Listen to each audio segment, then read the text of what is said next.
Excelência para o Senhor. Queridos, eu quero nesta noite convidar você à palavra de Deus. Eu quero convidá-lo para o texto de 2 Timóteo, no Novo Testamento. Esse é um texto muito importante. 2 Timóteo, no capítulo 2 e o verso 26. Lá no finalzinho do Novo Testamento, Timóteo, 2 Timóteo, capítulo 2 e o verso 26. O nosso tema nesta noite é a isca de Satanás. Geralmente nós, como igreja, às vezes nos reservamos de falar de temas como esse. Mas é muito importante nós falarmos e ao mesmo tempo nós compreendermos para que possamos nos precaver contra toda obra negativa. E eis um tema muito importante para nós nesta noite. 2 Timóteo 2, verso 26 diz: para que assim voltem à sobriedade. Você pode traduzir esse texto para consciência. Assim, volte para a consciência e escapem da armadilha do diabo. Você pode também traduzir armadilha por cilada, por laço ou por isca, que os aprisionou para fazerem a sua vontade. Essa é a palavra de Deus. Essa é a palavra de Deus. É muito importante que você tenha em mente esse texto, porque o que é a isca de Satanás? A nossa luta, vocês sabem, várias vezes nós temos dito aqui na igreja, que a nossa luta não são contra pessoas, contra a carne e contra o sangue, mas a nossa luta é contra os principados, contra a potestade. Você sabe que existem seres espirituais malignos que pelejam contra o seu povo, contra a sua igreja. É certo que existem seres espirituais que não querem que você vença, que você esteja na presença de Deus. O diabo sempre vai querer aprisionar os filhos de Deus, para que eles não possam serem bem-sucedidos, serem felizes. Então, por favor, a primeira imagem, vamos lá, vamos ampliar a primeira imagem, ver se a Gi consegue ali, ok? Consegue ampliar para mim a primeira imagem? Você vê nesta primeira imagem um anzol, não é? E é exatamente isso que é o anzol, a isca. A isca é o engodo. A isca, aqui o anzol, ok? O anzol muito bem camuflado. Dentro dessa isca existe o anzol, e é exatamente esse anzol que é a armadilha para o peixe, ok? Próxima imagem, por favor, vamos ao texto ali. Vamos ampliar o texto. A isca é o engodo. E o que é o engodo? O engodo é o engano. Diga, o engodo é o engano. Então escute uma coisa, uma das estratégias do diabo é o engodo, é enganar as pessoas. Por exemplo, a crença de que ele não existe, a crença de que não existe uma luta espiritual, a crença que as coisas acontecem de forma natural. Foi normal essa doença, foi normal esse levante, essa tristeza profunda, que alguém está com ela. Isso é normal, é do ser humano, é uma questão hormonal, não tem nada a ver com o espiritual. É certo que em muitos aspectos pode ser hormonal, pode ser natural, pode ser normal, mas nós não podemos descartar que existem questões espirituais. O casal está muito bem, de repente eles são envoltos numa peleja, numa contenda. É normal, todo casal discute. Claro que pode haver a normalidade, mas é engraçado como um ambiente de paz de repente se transforma num ambiente de peleja, de guerra. Será que isso é normal? Você estava preparado para vir para a igreja contente, feliz, de repente se envolveu no estresse, numa incomodação, numa chateação, que quase você perdeu a vontade de vir para a igreja. Não é possível que isso seja algo natural. Então essa é uma das estratégias do diabo, é o engodo. Essa isca, ela é traduzida por engodo, por engano. E o que é isso? Isso é o chamariz que se fixa no anzol para atrair o peixe. Então a isca é o engodo, é o engano, é aquilo que parece, mas não é. É exatamente isso que o diabo coloca no anzol para ser o chamariz para atrair o peixe. Vamos seguir então. Próxima imagem, próximo texto, por favor.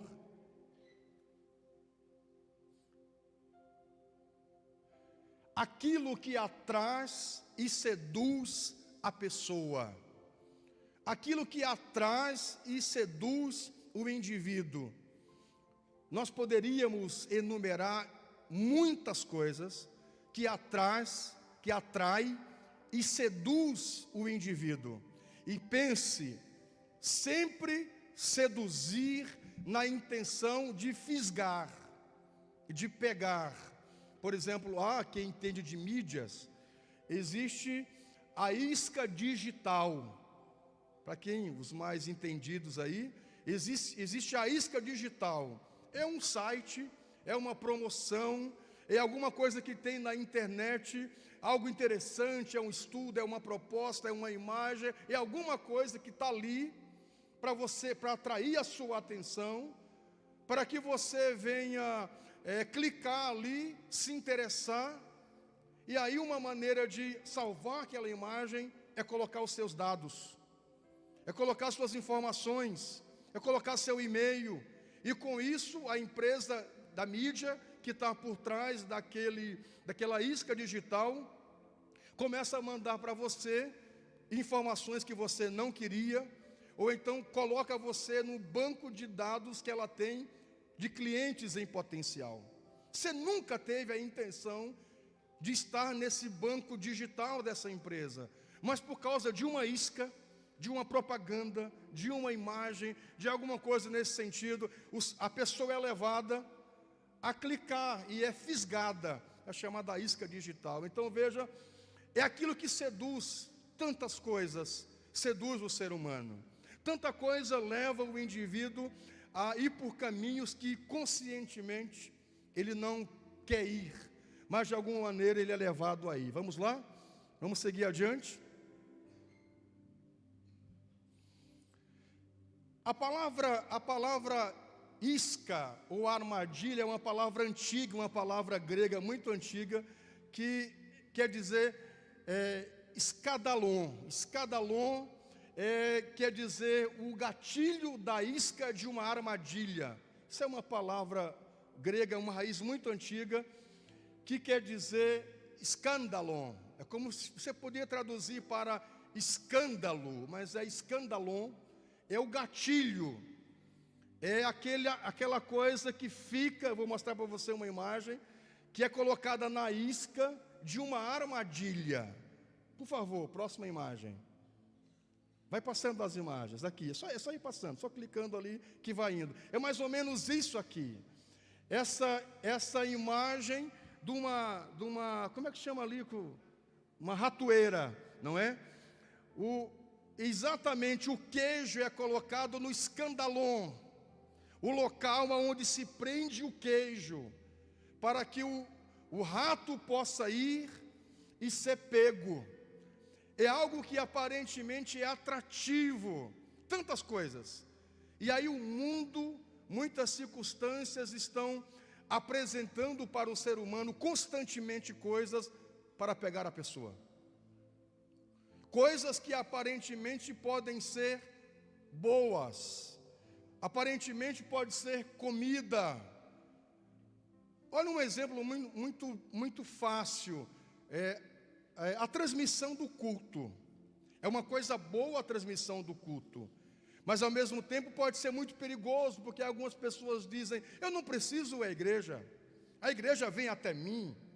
Eu não preciso enfrentar o frio, eu não preciso vir lá de São Pedro, como vêm os irmãos, lá de São Pedro para vir cantar, congregar aqui. Para que vir de tão longe? Eu posso sentar no meu sofá, na minha cama, bem aquecida, ligar o computador, o telefone e assistir o culto. Claro que em alguns momentos isso é válido, isso é muito bom, mas pode se tornar uma isca do diabo se você diz: eu não preciso nunca mais ir à igreja, porque ele está aqui dentro da minha casa.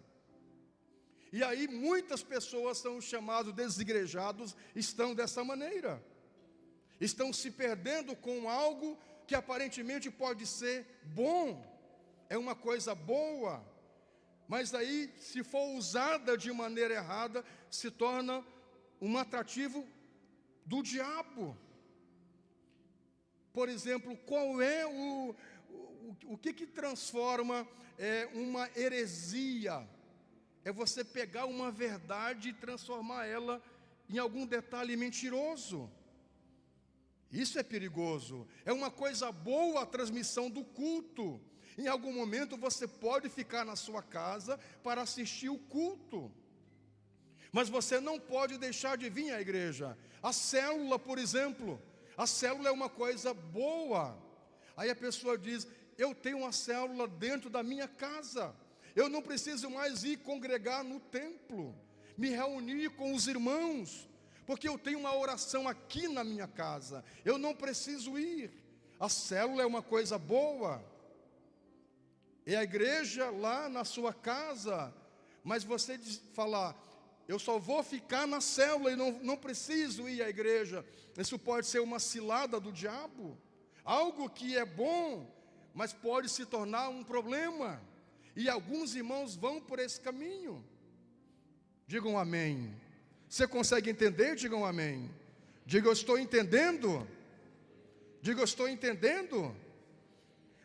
Vou lhe explicando para que você possa ir ampliando. Por exemplo, você ama seu marido, você pelo menos deve amar seu marido, sua mulher, mas você não pode adorá-lo.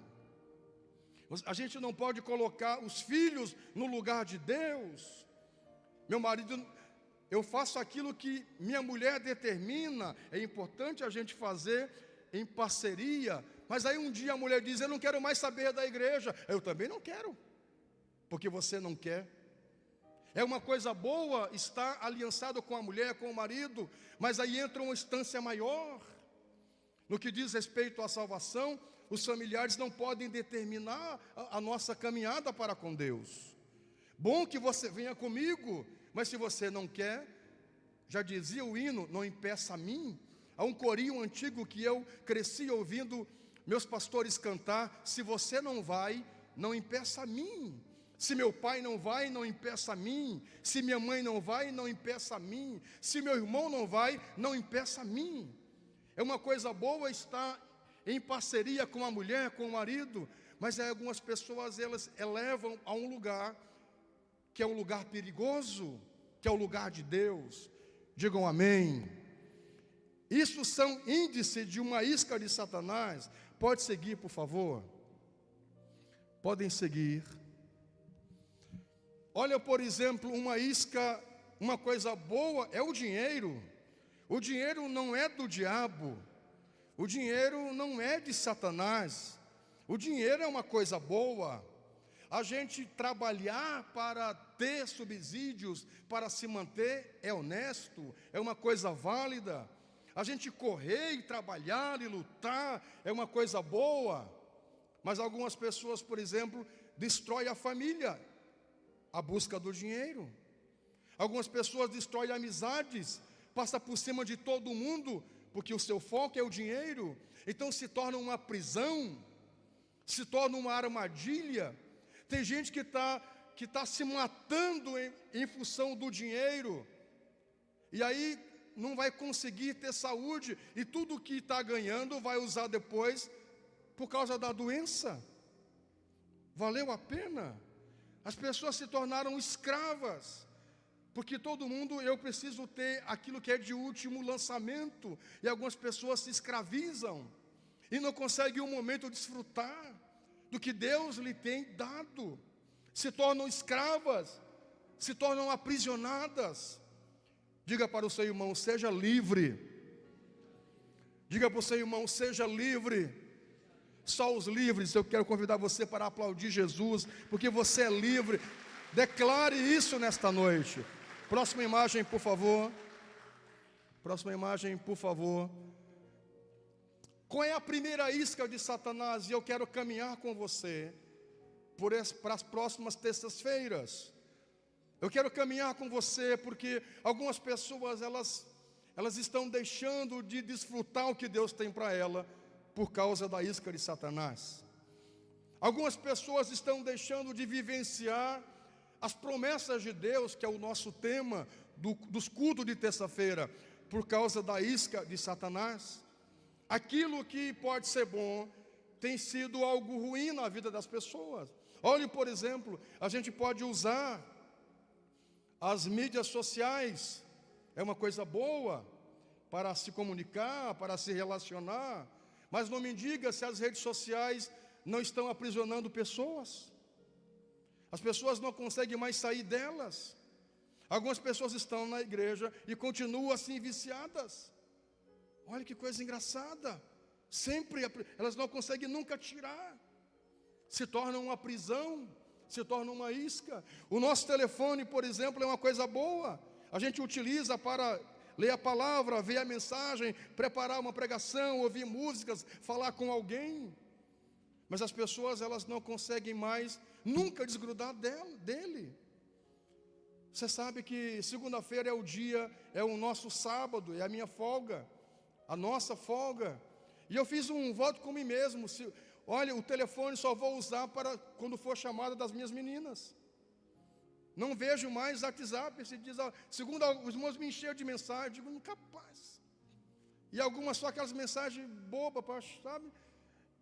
Perguntando de coisa, não.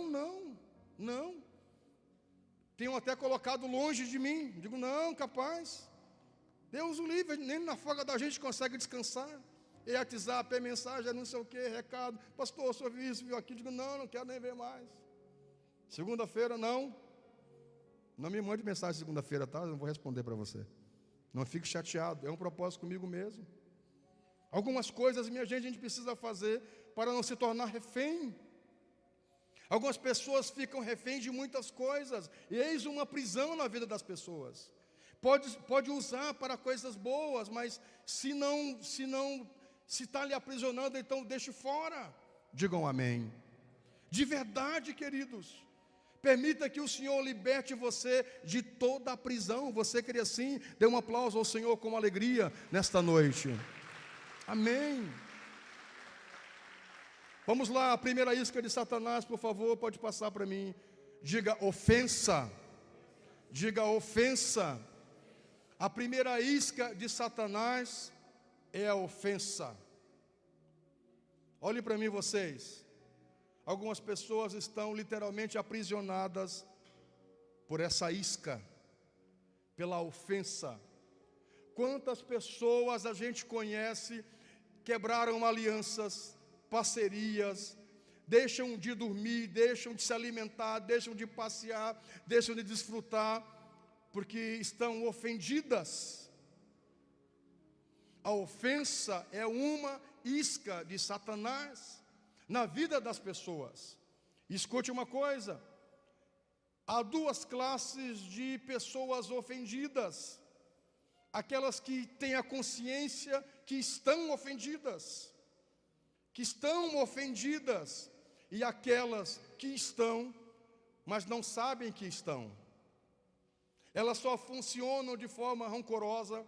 Elas dizem, não quero saber de fulano, não quero mais olhar. Quando fala o nome da pessoa, fica raivosa, fica chateada, não quer perto e diz, não, eu não tenho nada com essa pessoa. Eu não tenho nada, capaz, não tenho nada. Mas quando escuta o nome da pessoa, fica arrepiado, fica arrepiada. Não consegue ouvir o nome da pessoa, não consegue passar pela situação que se lembra do episódio. e diz: não, eu não tenho nada, mas deixa de ser feliz, mas está. E tem aquele que diz: não, eu estou ofendido sim, eu estou magoado sim, não quero saber da igreja, não quero saber do irmão, do pastor, do líder, não quero saber da mulher, do marido, não quero saber do amigo, não quero, nunca mais. Essa pessoa está consciente da sua ofensa. E muitas pessoas sobre suas vidas têm tido muitas mazelas. Meus irmãos, nós estamos numa época de muito adoecimento. Como as pessoas nos procuram dizendo: pastor, eu estou depressivo, eu estou angustiado, isso, fulano, meu filho, meu pai, minha mãe, meu marido. São muitos adoecimentos de alma. E as pessoas têm deixado de viver a vida, de simplesmente aproveitar um pôr do sol, um nascer do sol, aproveitar uma boa música, um bom louvor, uma boa pregação. Qualquer coisa elas ficam iradas. Ah, mexeu comigo. Ah, essa coisa está falando comigo. Sabe? As pessoas ficam facilmente ouriçadas, porque elas estão ofendidas. Diga misericórdia. Vamos seguir adiante, por favor. Olhe, os sinais de alguém ofendido é o comportamento ou discurso faz com que uma pessoa seja vítima de uma injustiça, de uma palavra depreciativa, que possui capacidade de injuriar ou afrontar. Isso é uma ofensa. É quando o indivíduo ele é provocado, ele é afrontado, ele é depreciado, ele é julgado. Existe ofensa? Claro que existe. Ela é uma verdade, está aí. Nós constantemente passamos por isso, queridos. Constantemente. As pessoas, elas ofendem umas às outras. Eu já contei para você várias vezes do cara lá em São Paulo que encostou o carro no outro, assim na minha frente.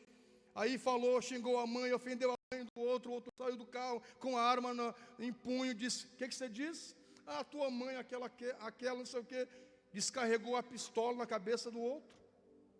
Uma ofensa que tirou a vida de outra pessoa. Literalmente. Quantas pessoas elas matam as emoções, parcerias, amizades, por causa de ofensa. Não só matam literalmente, mas matam no seu coração, mas matam na sua mente. E isso tem sido uma estratégia do diabo desde Caim e Abel. Caim se ofendeu com seu irmão, e não foi uma ofensa direta, foi uma ofensa indireta. Ele se sentiu afrontado porque Deus escolheu o sacrifício do outro. Ele se sentiu incomodado, afrontado. E o que ele faz? Literalmente ele vai lá e mata o seu irmão. E você vê as palavras duras dele, as suas palavras duras, pesadas, contra o seu próprio irmão. Eu não sou senhor do meu irmão. Olha o irmão mais velho do filho pródigo. Chega em casa, está o filho pródigo com o pai e os servos fazendo uma festa. O irmão mais velho chama um empregado e diz: o que está havendo aí? Alguém diz: seu irmão que estava perdido e voltou. Esse irmão mais velho chama o pai e diz: pois é, o senhor não me dá nada, não me dá um cabrito para mim festejar com os meus amigos. Ele está ofendido. É uma ofensa indireta, mas ele se sente ofendido, porque fez para ele e não fez para mim. Isso é muito sério, queridos. E aí o pai vai dizer: não, mas tudo é seu. Pois é, esse teu filho pegou a parte dele e foi embora. Ele não chama nem de irmão. Ele vai dizer: esse teu filho. Ele nem chama o nome do irmão, nem o trata como irmão. Ele diz: esse teu filho. É uma demonstração de alguém que está ofendido. Diga misericórdia. Meu pai saiu da igreja porque se ofendeu com o pastor e nunca mais voltou para a igreja, por causa de uma ofensa. Uma coisa que poderia ser resolvida, ele não quis resolver. Se perdeu, saiu da igreja, se revoltou contra o pastor. Escute isso, como isso é sério. Às vezes, querido, você está aqui à busca de uma cura física, mas o que quem sabe você precisa mesmo é uma cura emocional. Quem sabe você está aqui à busca do emprego e você diz assim: Deus, a solução dos meus problemas é o emprego. Mas quem sabe não é isso que Deus tem genuinamente como solução para você, mas é a paz no seu coração. É de verdade eu e você liberarmos perdão, tirarmos toda a ofensa e com ela toda a prisão, porque quem sabe é isso que nos faz não prosperar, não vencer. É um coração amargurado. Aí quem sabe você está orando e dizendo: a solução dos meus dilemas é um milagre, é uma cura, é uma prosperidade. E não é isso que Deus realmente quer tratar em você, porque o diabo está minando sua mente e seu coração com armadilhas. Diga misericórdia. Olhe para o seu irmão e diga: libere o seu coração. Diga para o irmão que está do outro lado: libere o seu coração. Oh, meu Deus, é tão difícil dizer. Por favor, a próxima imagem. Eu quero convidar você para esse texto de Mateus. Vamos lá, Mateus capítulo 24, por favor, mantenha aqui. Eu quero convidar você para abrir comigo em Mateus 24, versículo 10. Mateus 24, versículo 10, por favor. Vá comigo, anote esses textos, queridos. Anote eles, são importantes para nós. Mateus 24, versículo 10 diz: naquele tempo muitos ficarão escandalizados, trairão e se odiarão uns aos outros. Versículo 11: e numerosos falsos profetas surgirão e enganarão a muitos. Devido ao aumento da maldade, o amor de muitos se esfriará. Diga misericórdia. Queridos, pessoas magoadas em grande vulto é um dos sinais da vinda de Jesus. O que foi essas últimas eleições? As pessoas se odiando, né? Muitos souberam disso, foi visível. Até irmãos da igreja, uns afinetando os outros. Até hoje, né? Meu Deus do céu. Até hoje. Uns falando mal uns dos outros por causa da política. Meu Deus, por causa de uma eleição. Como nós temos visto pessoas que elas com facilidade odeiam facilmente. Um pai não pode falar com o seu filho um pouco mais severo, que ele já fica odiando. Os filhos odiando os pais. Que conversa é essa? Os amigos não podem ter uma desavença que já se odeiam. Na igreja, eu não posso entender como é que alguém cheio do Espírito Santo, que supõe dizer, fica odiando uma outra pessoa. Não é cheio do Espírito Santo, está cheio de engano. Isso é perigoso, queridos. É um sinal da volta de Jesus, as pessoas com facilidade ficarem ressentidas. Se o irmão, se você se esquecer de dar os parabéns para a pessoa, ela já fica magoada, fica ressentida. Não se lembrou de mim no meu aniversário, eu não quero mais saber desse amigo. Meu Deus do céu. Não foi me visitar, visitou o vizinho, e não foi me visitar, não quero mais saber dessa pessoa. Como assim?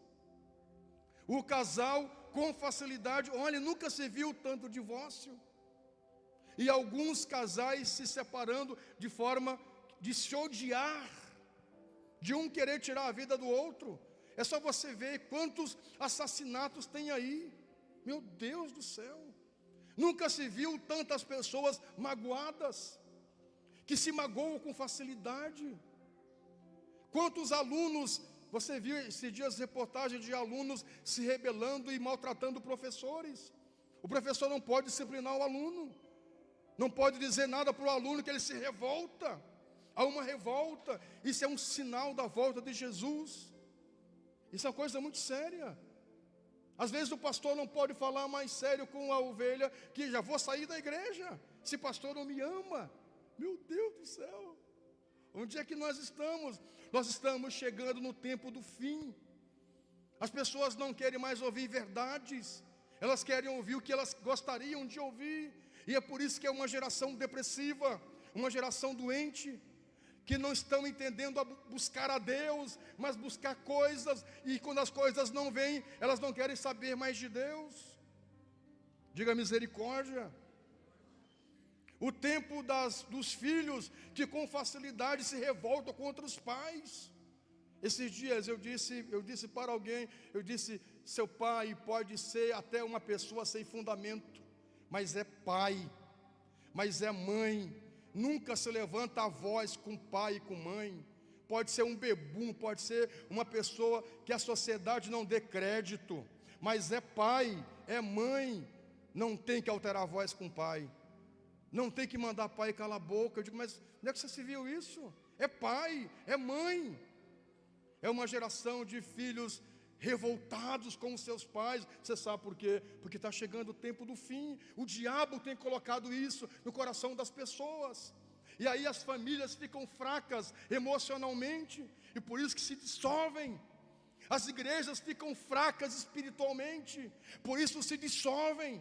Porque falta esse alicerce genuíno de ouvir a verdade e dizer, é isso mesmo. É isso que eu precisava ouvir. Eu preciso criar vergonha, criar juízo, me firmar, buscar a Deus. Não só buscar suas bênçãos, mas buscar a Deus. E é certo que as bênçãos virão sobre a minha vida. Você pode aplaudir o Senhor, o faça com alegria. Digam amém. Diga assim, que boa palavra. Oh, coisa boa, diga, que coisa boa. Que boa palavra. Que bom, receba ela como uma boa palavra, porque ela vai produzir um efeito na sua vida. Isso vai produzir um efeito nos seus filhos. Eles não serão milindres, eles, como disse o pastor Domingo, não serão mimimis. Teremos uma igreja forte, famílias fortalecidas. Digam amém.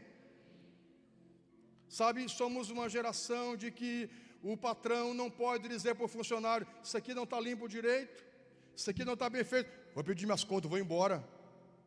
Olha que coisa engraçada. O patrão não pode exigir, chegue no horário, faça as coisas corretas, isso não está muito bem organizado, mas só é que, sabe, é por isso que tem aí quase 20 milhões de desempregados, porque as pessoas não querem se submeter mais a nada, e querem as coisas ainda. Diga misericórdia. Vamos lá, quero convidar você para me orar, e eu quero seguir com você semana que vem. É muito importante esta mensagem, querido. Essa é uma mensagem para você trazer seu marido e dizer assim, senta aqui, meu lindo, escute essa mensagem do pastor. Essa é a mensagem para você trazer sua mulher e dizer, senta aqui, minha linda, você precisa escutar isso aqui. Para de ser frágil. Qualquer coisa quer morrer, quer sair da igreja, quer deixar o casamento, quer ir embora, quer deixar a empresa, para com isso. Seja homem, seja macho. Dizer para a mulher, dizer, meu amor, essa é a mensagem para você. Uma palavra para você ouvir, de ser uma mulher guerreira, aguerrida.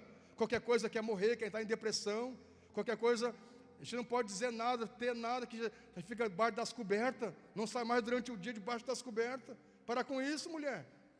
Preciso de você. Essa é a mensagem para os pais, chamar os filhos e dizer, sente aqui, vamos ouvir essa mensagem. Ela vai estar gravada. Assista ela com os filhos. Diga, meus amores, está aqui uma palavra para vocês ouvirem, para serem meninos e meninas no futuro, que qualquer coisa não vai correr para o pai, correr para a mãe, vai aprender a se virar. Esses dias eu disse para vocês que na faculdade, o rapaz lá, um colega meu, quase 30 anos, a mãe lá resolvendo coisa para ele, porque ele não fez um trabalho, chorou quando eu fazia o curso. Aí foi a mãe para falar com a professora. Digo, não pode ser verdade. Numa academia, estava lá o rapaz, um molongão, assim, a professora me deu, parecia coisa de primário. Digo, não pode ser verdade. Aí chegou lá a mãe, bem gala, assim, quero falar com a professora, porque o meu filho, meu Deus, não pode ser verdade. Aí, olha só, você entendeu? A turma foi e ele ficou. Nos intervalos ele ia para a esquina, lá para o bar tomar pinga, subia bêbado. Claro, com a mãe dessa, é óbvio. Você entendeu? Essa é uma mensagem para a gente dizer para os filhos: escute isso aqui, se os filhos têm um entendimento, para que vocês possam crescer, e não deixar que o diabo trabalhe no coração de vocês, para que sejam homens fortes, mulheres fortes, casal determinado em Deus. Digam amém. Esse texto de Provérbios, vamos lá, Provérbios capítulo 18, Provérbio 18, verso 19, vamos ler em nome do Senhor Jesus. Provérbio 18, 19 diz: um irmão ofendido é mais inacessível do que uma cidade fortificada, e as discussões são como as portas trancadas de uma cidade. Diga misericórdia. Eu quero parar esse texto. Semana que vem eu quero voltar com esta mensagem exatamente nesse texto. Escute uma coisa, queridos. Algumas pessoas estão como uma cidade cercada. Elas estão isoladas, sozinhas, sem companheiro, sem amigos. É por isso que a igreja é muito importante, porque a igreja desfaz os muros que separam indivíduos e pessoas. Uma pessoa ofendida, magoada, ela se isola, ela diz: eu não vou para a igreja, porque lá está aquele irmão. Eu não vou lá visitar a minha mãe e meu pai, porque lá está a minha cunhada, meu cunhado, meu irmão. Não vou lá. Aí vai num dia, almoça num dia que a outra irmã almoça, que o outro parente almoça, para não se encontrarem, para não se verem, porque estão divididos, cercados como um muro. Até as bênçãos de Deus não podem entrar, porque essa pessoa está fechada. Você sabe que a Bíblia diz, veja que é uma mensagem tão importante, que a Bíblia diz: se o homem e a mulher estiverem magoados um com o outro, a sua oração, Deus não responde. Eles têm que se acertar primeiro, para depois Deus responder. Você pode orar, está magoado com a mulher e o marido, estão brigados. Pode jejuar, pode orar. Você está passando fome, você está orando à toa. O que vai atrair a bênção de Deus é o conserto com a mulher, com o marido. Chegar e dizer: os muros que nos separavam, nós tiramos. Se existe um muro entre o casal, não adianta nem orar, diz a Bíblia. Deus não responde. É uma oração que não adianta. Então veja, queridos, é exatamente isso que acontece com a isca de Satanás. A pessoa ofendida, ela se fecha, ela se cerca, fica isolada, fica retida. Ela diz: não quero saber da igreja, não quero saber da célula, não quero saber do pastor, não quero saber da mulher. Aí a mulher vai dormir num quarto, o homem no outro. Eles se isolam, não ficam juntos. Cada um pega um prato e vai comer no canto da casa. É exatamente esta a estratégia do diabo. E nesta noite nós vamos vencer e desfazer toda a isca do diabo em nome do Senhor Jesus Cristo. Nós iremos desfazer toda a isca do diabo em nome de Jesus. Digam amém. É certo, querido, que os muros que separam você de ser alcançado por Deus irão cair por terra quando você abrir seus olhos. E hoje é um dia para isso. Não deixar que nenhuma ofensa maligna corrompa o seu coração e lhe aprisione, para que você não experimente a sua liberdade em Cristo Jesus. Se coloque em pé. Semana que vem nós vamos trabalhar esse tema em nome do Senhor Jesus. Feche os seus olhos, por favor.